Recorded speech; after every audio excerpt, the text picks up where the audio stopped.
YouTube family नाम जापक and साधक friends.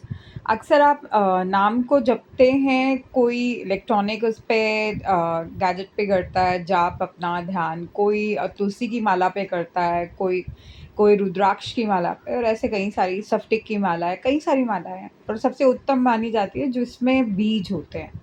That's cool. लेकिन हमें प्रभु का नाम कुछ इस तरीके से लेना है जो हम साथ लेकर जाएं, क्योंकि जो सांसारिक जो चीज़ें हैं माया से जुड़ी हुई, सबको यहीं छूट जानी है ना। तो सांसारिक चीज़ों में ये मालाएं आप जिस पे भी जाप करें वो आपके साथ तो आगे बढ़ेगी नहीं।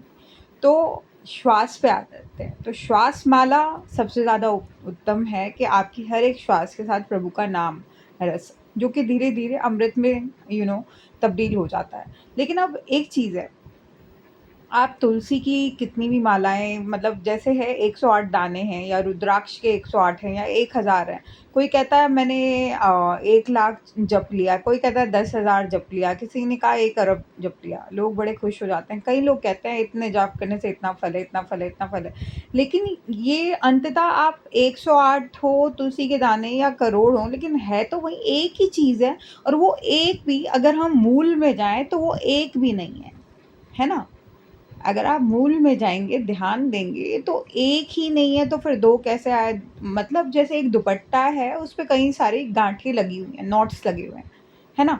तो आपने गिनती कर दी 1 2 3 4 5, है ना? और धीरे-धीरे उन्हें खोल दिया जाए, तो वापस एक दुपट्टा उसको भी खोल दिया जाए, धागे में तब्दील होगा और उससे भी फिर मूल में चले जाइए। ले देकर एक ही नहीं तो 2 कहाँ से आया? फिर 3 4 5। तो बात बहुत सिंपल है दोस्तों, ये आप 10,000 बार प्रभु का नाम जप रहे हैं, मतलब धीरे-धीरे, या 1 करोड़ या 1 लाख, जैसे जिसका रहे, बहुत अच्छा है। लेकिन धीरे-धीरे क्या होता है, ध्यान घटित हो जाए, और ध्यान खुद ही से घटित होता है, वो लगाना नहीं पड़ता। उसी में आप नाद पे भी पहुँचते हो। लेकिन बात बहुत सिंपल है कि ये सारी चीज़ें क्या 1 2 3 4 या 108 या 1 लाख, ये सब क्या है? ये है कि आप असल में भाव को प्राप्त हो जाएँ। वो एक बार जब भाव को आप प्राप्त हो जाते हैं ना, तो प्रभु का नाम जैसे किसी के मुख से सुनते हैं ना, कोई सिद्ध हो या किसी को, मतलब जैसे वो सिद्धि प्रभु कृपा प्राप्त हुई हो, वो भाव प्राप्त हुआ हो, वो हर किसी को भी नहीं होता। तो धीरे-धीरे वही है, प्रैक्टिस मेक्स यू परफेक्ट। जब वो भाव प्राप्त होता है तो वो स्वर, वो प्रभु का नाम इस ऐसा टच होता है उसमें कि हर कोई उसे बस सुनता चला जाता है, जिस पे वो कृपा भाव, कृपा बरसती है, वो अमृत बरसता है, जिसके भीतर वो अमृत का प्राकट्य होता है। बहुत सिंपल सी बात है।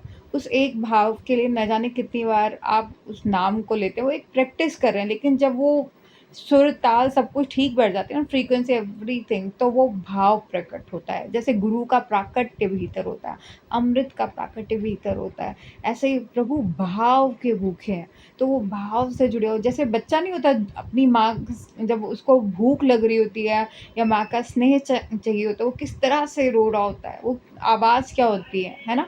कैसे माँ अपना सब कुछ सर्वस्व छोड़ के आ जाती है, ऐसे प्रभु भी आपकी तरफ छोड़ के आ जाते हैं। वो भाव के भूखे हैं, और वहीं परम ब्रह्म सभी के परम पिता है। That's all I have to say. So do like share and subscribe my YouTube channel. Radhe Radhe बोले, एकदम हरि बोल।